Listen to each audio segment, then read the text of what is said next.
Vamos de inmediato a entrar ya en contacto con el presidente del Consejo de Ministros, Pedro Angulo, que se ha dado el tiempo, lo que agradecemos en realidad ante una situación de esta naturaleza, para brindar las primeras declaraciones oficiales sobre, primero, la asunción al cargo en una circunstancia como esta, señor primer ministro, y por el otro lado, las acciones que se van a tomar. ¿Cuáles son las decisiones inmediatas que se van a tomar respecto a lo que viene ocurriendo en distintos puntos del país? Buenas noches. Buenas noches, Mónica. Muchas gracias por la oportunidad. En principio, hemos estado en una reunión donde hemos contado con la presencia de los asesores del viceministro de la PCM, que se encarga de los temas de conflicto, también del ministro del Interior y del ministro de Defensa. Desde la mañana ya habíamos evaluado con la presidenta la situación que venía y hemos observado cómo lamentablemente esto ha escalado.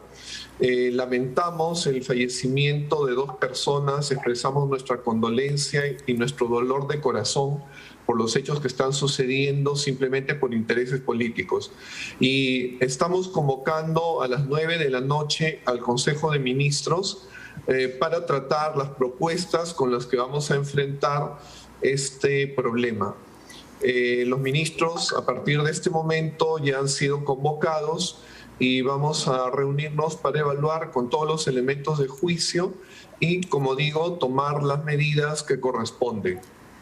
Los reportes que tiene respecto a lo que ha ocurrido en Andahuaylas y lo que está ocurriendo en la costa sur del país, aparte de esta penosa circunstancia de 2 muertes, por ejemplo, ¿qué tipo de representaciones hay? Usted está señalando, señor primer ministro, que aquí hay motivaciones estrictamente políticas y quizá pueden ya identificarse alguna de estas representaciones.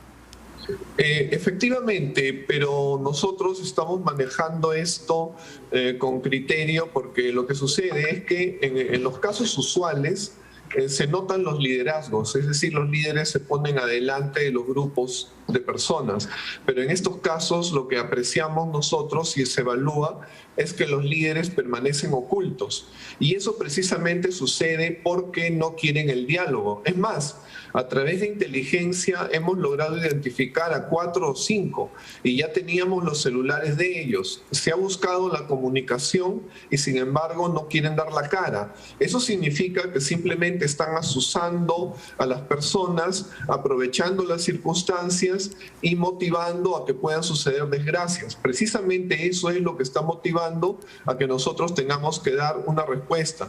La circunstancia en realidad la más llamativa, la más grave, es en Andahuaylas. En los otros casos, lo que sucede, por ejemplo, en Arequipa, en Chala, es que no permiten la circulación de los medios de transporte y los ciudadanos, con justa razón, que se ven afectados en sus derechos, se están quejando y nos están pidiendo efectivamente medidas concretas, que es lo que nosotros vamos a ofrecer prácticamente de inmediato. Ahora, las medidas que me imagino que ya se están poniendo en los escenarios, tanto en defensa como del interior, ya están desplazando más contingentes, por ejemplo, Andahuaylas, ¿no? Para tener la posibilidad de neutralizar lo que pueda pasar a partir de estos asociamientos y de líderes que no aparecen, sino que envían con el mismo mensaje, porque el mensaje básicamente es cierre de Congreso, ¿no? Adelanto de elecciones y Asamblea Constituyente. Efectivamente, aunque también hemos identificado que hay otras personas que no necesariamente tienen que ver con estos temas, sino que son asusados para coincidir. Por ejemplo, hay en algunos lugares mineros informales que ellos no tienen nada que ver con estos temas, que se quejan por motivos de leyes sobre flexibilización y que sin embargo se están uniendo. Entonces, esas coincidencias son las que nos preocupan porque hay un aprovechamiento simplemente de las circunstancias. Y esto analizado es lo que nos obliga pues a tomar medidas. ¿Se están siguiendo los procedimientos adecuados me refiero a los legales? Usted no solamente es abogado, es doctor en Derecho, así que tiene la experiencia necesaria. Respecto a Pedro Castillo Terrones se han señalado varias cosas. Dice que él no estaba en las condiciones adecuadas para darse cuenta de lo que estaba haciendo. En el Congreso se pretende revertir una situación de esta naturaleza de parte de los representados en Perú Libre, Bloque Magisterial, señalando que se trata de una detención ilegal. ¿Cuál es su opinión? Ya no le pido la opinión en términos políticos, sino en términos como abogado y como experto en derecho. Mi opinión es en términos estrictamente jurídicos. Lo real es que el presidente no solamente incurrió en el artículo 117 de la Constitución al cerrar el Congreso, lo cual lo habilitaba tanto para la vacancia como para la acusación constitucional, sino también en ilícitos penales. Y estos ilícitos penales, que para mí no necesariamente es rebelión, sino sedición, aunque importe menos pena, igual habilitaba a la policía que por mandato constitucional ellos pueden detener en flagrancia. Las circunstancias las habíamos visto todos públicamente y ya ahora sabemos que además había una disposición para que, por ejemplo, se detenga a la fiscal de la Nación, se intervengan todos los poderes del sistema de justicia. Entonces, la realidad es que los hechos se desataron. El que haya sido instigado y que exista una responsabilidad de otras personas es una circunstancia que la investigación del Ministerio Público determinará, pero los hechos que corresponden al presidente definitivamente se dieron. No es que el presidente estaba ido ni inconsciente cuando ha hecho lectura de lo que le habían preparado.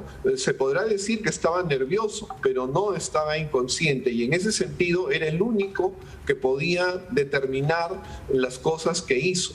Entonces, su responsabilidad es evidente y lo que se tiene que ver quiénes fueron sus coautores o sus inductores. ¿Cómo ha encontrado la presidencia del Consejo de Ministros? Se lo pregunto porque imagino que no ha tenido demasiado tiempo para evaluar, pero ese ha sido un centro neurálgico en los últimos días en la presidencia de Pedro Castillo. Por eso le preguntaba si nos puede dar una evaluación de lo que inicialmente ha encontrado en el ambiente, en el mismo despacho. Se señala que por ahí se dio toda la posibilidad de la logística para que Pedro Castillo, en ese discurso que aparentemente solo unos pocos sabían de él, se dio desde el despacho, pero que fue a través de la PCM. ¿Usted ha podido corroborar algo de esa naturaleza? La información que tenemos es a partir del Ministerio Público, que aparentemente en una computadora de la PCM es que se encontró el discurso, lo cual indicaría que habría sido preparado en la PCM. Pero la realidad es que nosotros lo que hemos encontrado más bien es lo mismo que habría ocurrido en los ministerios del Ejecutivo, es decir, que aquí un poco se había desestructurado la PCM, porque aquí han habido trabajadores con harta experiencia, con antigüedad, y que sin embargo fueron cambiados por personas inexpertas, pero que podrían servir más bien para un trabajo político. Y muchos de ellos, la mayoría, inclusive presentaron su renuncia una vez que cayó el señor presidente. ¿Me habla usted de una computadora dentro del despacho de quien fuera encabezar a la presidencia del Consejo de Ministros? Aparentemente así ha sido. ¿Y esa información se la ha otorgado hasta este momento la Fiscalía? Es un trascendido del Ministerio Público, no es formal. No es formal. Y el tema justamente de la administración pública, en este momento me imagino que ustedes están haciendo evaluaciones en los distintos ministerios para ver quiénes han salido y quiénes deberían salir en los próximos días para darle y recobrar dentro de la administración pública la necesidad de la meritocracia y que caiga en manos de las personas adecuadas para manejar el país, que es de lo que ha adolecido el gobierno de Pedro Castillo. Es un objetivo de la presidenta. Como decía, en la mañana estuvimos reunidos con el ministro de Defensa, el ministro del Interior, y ella nos dio ese mandato. La meritocracia vuelve al Estado peruano. Sabemos bien que algunos funcionarios fueron sacados, otros renunciaron ante lo que se venía y definitivamente en todos los ministerios se ha perdido personas con experiencia, con trayectoria, con conocimiento y con proyectos. Eso lo vamos a recuperar. Sí. Usted ha hablado en un tuit inicialmente de que se va a recobrar, digamos, todo lo que tiene que ver con el Estado de Derecho de manera firme, pero protegiendo, ¿no?, los derechos humanos. Quisiera saber cuál es la postura, la posición de la presidenta Dina Boluarte, es decir, cuando se ha reunido con ustedes o con usted, que han tenido que designar al resto de ministros que han asumido los cargos. Efectivamente, como decía en la reunión que hubo en la mañana, la presidenta dijo que no se van a utilizar armas cuando la policía estuviera tratando de controlar a la ciudadanía, aunque tomasen carreteras. Simplemente se utilizarán elementos que no causen la pérdida de vidas humanas. En ese sentido, hay un respeto por los derechos humanos, un respeto también por los procedimientos que cautelen la vida. Lamentamos que aparentemente lo que se ha dicho es que una bala perdida causó la muerte de una persona en Andahuaylas. Se habla, tenemos conocimiento presunto de un segundo fallecimiento, pero todavía el Ministerio Público ni otra autoridad nos ha dado conocimiento formal de que esto también haya sucedido. Sí, según la información que nosotros manejamos son dos personas fallecidas y hablamos de dos personas muy jóvenes, de 18 y un menor de edad de 15 años, pero evidentemente eso está sujeto a confirmación. Absolutamente lamentable. Absolutamente lamentable. Las reuniones que ha tenido la presidenta Boluarte, no sé si usted ha estado también o le ha dado cuenta de las mismas con las representaciones políticas del Congreso, ¿han partido de acuerdos entre representaciones o estamos hablando de coordenadas mínimas para poder estabilizar la situación social y política del país? En la mañana, precisamente, la presidenta nos ha dicho que nos vamos a reunir en principio tanto con autoridades, con representaciones civiles y también populares. En principio se va a reactivar lo que es el acuerdo nacional. Vamos a volvernos a reunir con los representantes de las fuerzas vivas de la nación. Inclusive se va a reestructurar, porque antes, si bien habían representantes, por ejemplo, de la CONFIEP, no habían representantes de las MIPES, de las pymes, que nosotros sabemos que son en gran número y también contribuyen a la estabilidad económica del país. Igualmente, ella va a activar el Consejo de Estado, porque ahí también se coordinan políticas nacionales, que es un tema que se ha desperdiciado lamentablemente, a pesar de los pedidos de la presidenta del Poder Judicial. Igualmente se van a mantener reuniones con representantes de los empresarios, ¿no?, con las distintas representaciones que existen, tanto como de los trabajadores. Y tanto el Acuerdo Nacional como el Consejo de Estado, porque además hay que recordar que recientemente, por ejemplo, la presidenta del Poder Judicial hizo un llamado al entonces presidente Castillo, pero ese llamado no fue escuchado. Esto sería al término de la distancia, porque lo que hoy se requiere en el país es un intento de pacificación y como señalábamos en nuestro comentario, si me permite, era que había que separar la paja del trigo, es decir, radicales, asusadores, históricamente existen, pero lo que hay que buscar es tener la respuesta de la verdadera necesidad transversal del país, ¿no? Usted ha dicho muy bien, porque lo que sucede es que hemos descubierto que a través de algunas instituciones con representación a nivel regional han habido prácticamente asusadores profesionales que han estado preparando esto.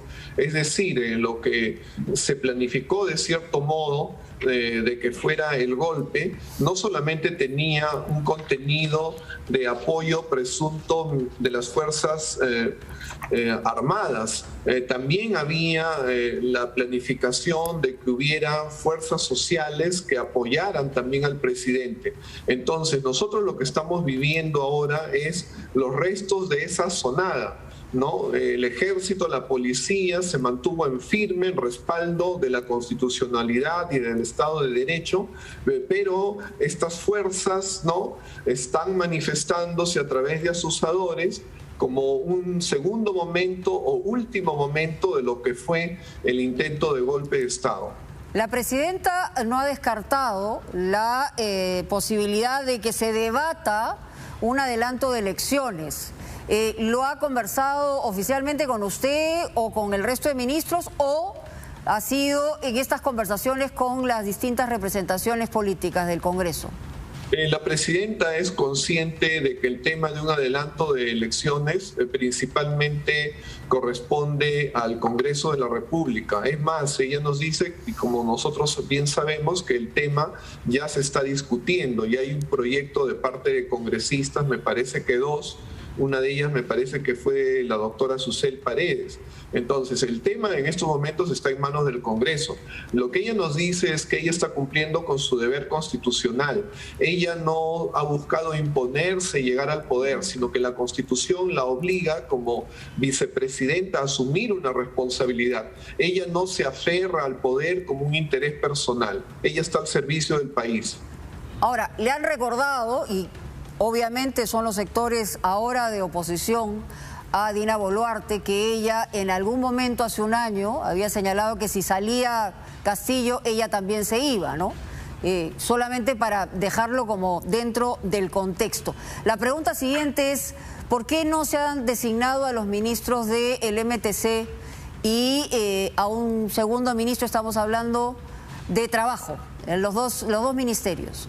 En relación a lo primero, lo que sucede es que aparentemente ella hizo una expresión de solidaridad en relación al presidente, pero no estaba pensando en un contexto de que el presidente diera un golpe de Estado y tratara de tomar los otros poderes, porque ella manifestó su desazón y su contrariedad en relación a la medida sorpresiva que tomó el presidente, que como bien sabemos ni siquiera contó con su Consejo de Ministros. Ella ya no era miembro del Consejo de Ministros. Entonces son dos momentos diferentes, dos contextos distintos. Y yo sé que eso algunos lo han malinterpretado y lo están utilizando, pero fueron contextos diferentes. En relación a los dos ministros, sí, aparentemente ellos han estado de viaje. Tengo entendido que los nombres ya están y eso va a ser un anuncio de la presidenta. No nos puede adelantar nada. No. Pero la decisión ha sido con usted, como manda la Constitución, como presidente del Consejo de Ministros. Definitivamente, pero ella tiene la última palabra en el tema. Y más o menos el perfil de todos los ministros que ustedes han designado tiene que ver con un perfil técnico. Lo que se ha señalado como crítica es que probablemente es, si bien técnico, y la valla está muy baja en relación a lo que había tenido Pedro Castillo en los 5 gabinetes anteriores, lo cierto es que se requería también mucha muñeca política para afrontar esto que hoy estamos viviendo, ¿no? Bueno, siempre en el Perú somos muy llanos a ver ante todo los posibles defectos o destacarlos o inventarlos antes que ver las virtudes. Lo cierto es que ella ha asumido un compromiso de traer personas técnicas, conocedores de su campo, serios, que no tengan antecedentes de corrupción, ni siquiera procesos, y en eso estamos, y tratando también de que cada una de las carteras las asuma personas de la misma motivación, de interés, de compromiso, y sobre todo que conozcan los campos en los cuales se desenvuelvan, inclusive tengan ideas y sean propositivos. Entonces, eso es lo que caracteriza al conjunto de personas que estamos trabajando con la doctora y presidenta Dina Boluarte. Y permítame hacer la pregunta directa. Hay un par de críticas dirigidas a usted respecto a su designación. ¿Qué nos puede decir? Una, la denuncia que después no se llevó a cabo de un presunto acoso y una circunstancia posterior a ella en otro nivel. ¿Cómo recibe estas críticas y esta denuncia? esta observación. Como falsedades que son, ¿no? Inventos que se han dado cuando hemos ido a revisar lo que existe como denuncia. Hemos encontrado que únicamente habían 5, 4 en las cuales yo soy agraviado, una sola en la cual era presunto autor, pero que en realidad no tienen ninguna permanencia, ninguna vigencia, ¿no? Acá tenemos y se lo haremos llegar oportunamente. La realidad es que sabemos que existe la maledicencia. Yo nunca he sido notificado de una investigación que existiera, menos de un proceso, porque lo que pasa es que cuando una persona quiere hacer daño, denuncia, y por eso existe la denuncia maliciosa.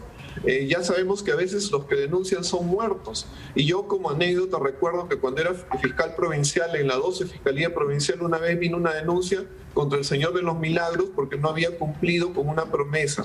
Y la realidad es que un fiscal no puede rechazar una denuncia, la sella y entrega la copia. Y después la tiene que archivar cuando carece de ni pies ni cabeza y ni siquiera nos notifican. Pero ni siquiera eso ha existido porque yo he buscado eso y no existe en ningún lugar. Perfecto, voy a recibir esa información. Por cierto, señor primer ministro, la Panamericana Norte acaba de ser bloqueada a la altura de Chancay. ¿Le han dado esa información?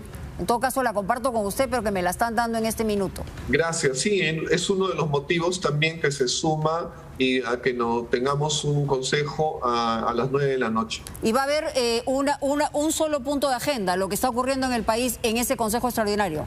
Así es, el tema de las movilizaciones sociales que están causando estragos. Muy bien, ministro. Bueno, importante, es verdad que la asunción de Dina Boluarte y todo el gabinete es justamente lo que el país estaba requiriendo en ese momento, pero también se requiere legitimidad. Y eso es algo que hay que buscar todos los peruanos para poder salir del atolladero. Muchas gracias. Muchas gracias por la invitación. Muy amable, buena suerte.